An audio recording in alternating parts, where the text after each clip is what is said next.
नमस्कार दोस्तों, आपका पीजी कोचिंग सेंटर में बहुत-बहुत धन्य स्वागत है। आइए हम क्वेश्चनों को पढ़ते हैं। किसी भी एग्ज़ाम्स के उपयोगी हेतु क्वेश्चनों का आंसर पढ़ेंगे। कह रहा है कि ध्वनि तरंगें किसके कारण प्रतिध्वनि उत्पन्न करती है? तो आरआरबी देखिए टीए 2002 में पूछा गया है, तो इसका आंसर हो जाएगा परावर्तन। आंसर सी करेक्ट हो जाएगा। बाकी 4 ऑप्शंस में सी सही हो जाएगा। क्वेश्चन नंबर 52 की तरफ आगे बढ़ते हैं। एक व्यक्ति को अपनी प्रतिध्वनि सुनने के लिए परावर्तक तल से कितनी दूरी पर खड़ा हो रहना चाहिए? तो उसे 56 फीट की दूरी पर खड़ा रहना चाहिए।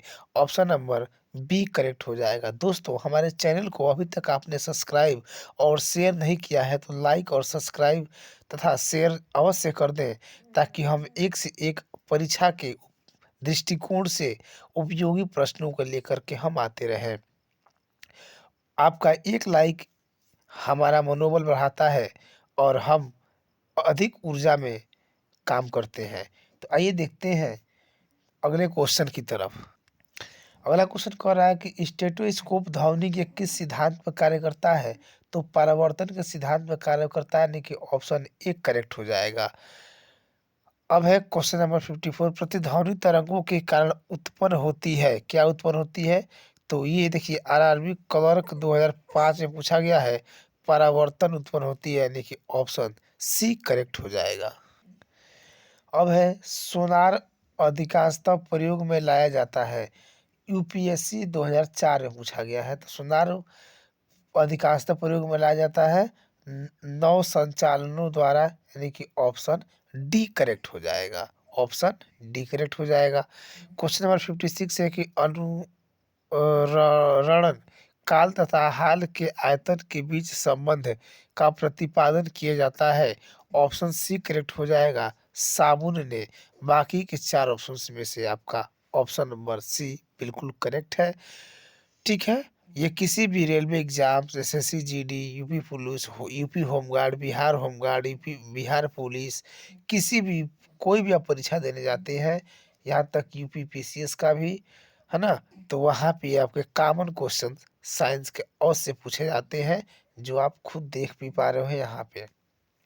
ठीक है, चलिए आगे की तरफ बढ़ते हैं। अब है डीईएडी डेढ़ हाल का अनुसरण काल होता है, तो 0 सेकेंड होता है। ऑप्शन नंबर ए करेक्ट हो जाएगा। बाकी के 3 जो है ऑप्शन हमारे करेक्ट नहीं होंगे। सिर्फ एक ऑप्शन हमारा ऑप्शन नंबर ए 0 सेकेंड हो जाएगा। क्वेश्चन नंबर 58 है कि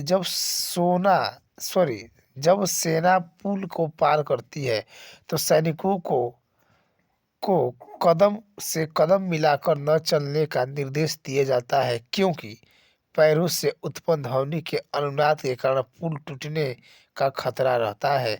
इसीलिए सेना को कदम से कदम मिला करके न चलने का निर्देश दिया जाता है। तो ऑप्शन नंबर बी करेक्ट हो जाएगा। अब है क्वेश्चन नंबर 59। हम रेडियो की कुंडी घुमाकर विभिन्न स्टेशनों के कार्यक्रम सुनते हैं, यह संभव है। कब संभव है? तो अनुनाद के कारण संभव है। ऑप्शन नंबर ए करेक्ट हो जाएगा। Question number 60।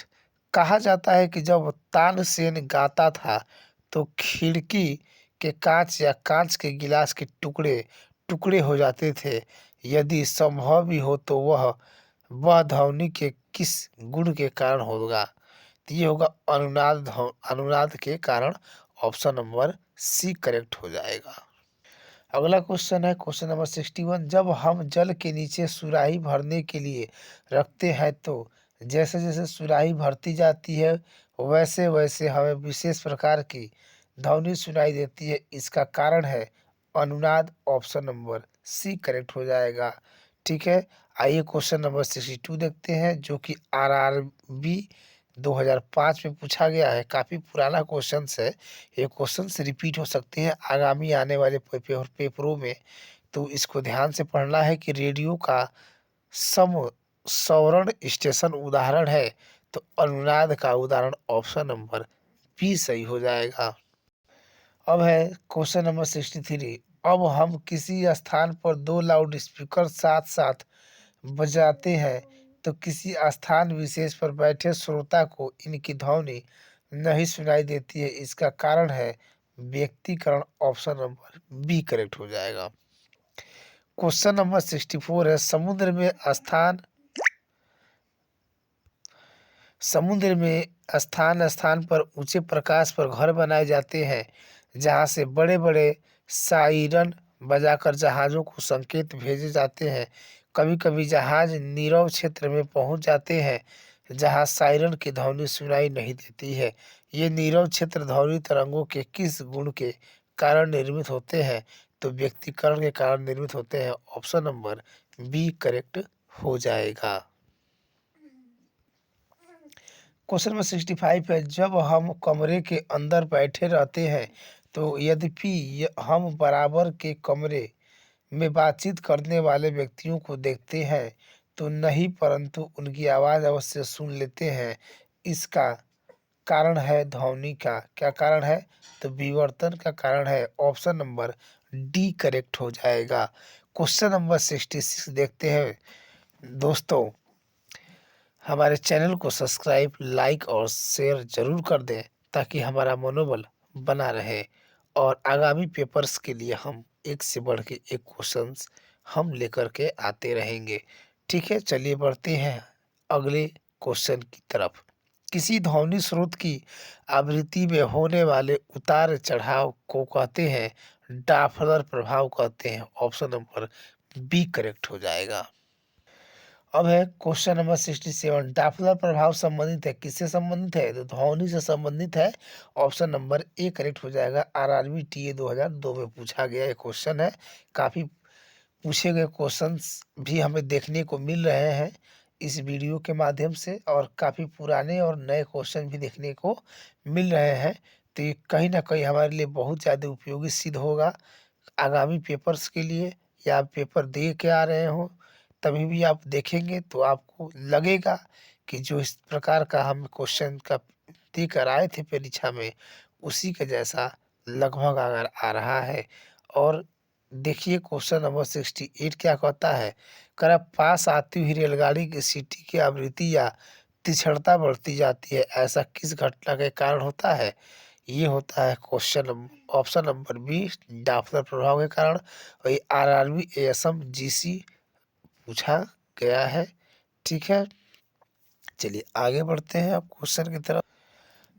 क्वेश्चन नंबर 69, आर्द्र वायु में ध्वनि का वेग शुष्क वायु की तुलना में अधिक होता है, क्योंकि आर्द्र ध्वनि में क्या होती है? आर्द्र ध्वनि में शुष्क वायु की तुलना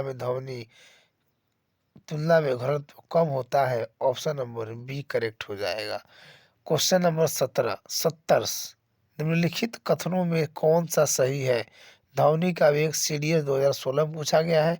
काफी पुराना क्वेश्चन है, रिपीट हो सकते हैं। तो करा ठोस में अधिकतम और गैसों में न्यूनतम होता है। ऑप्शन नंबर डी करेक्ट हो जाएगा। दोस्तों, इसी के साथ हम आपसे लेते हैं विदा। अब जय हिंद, जय भारत।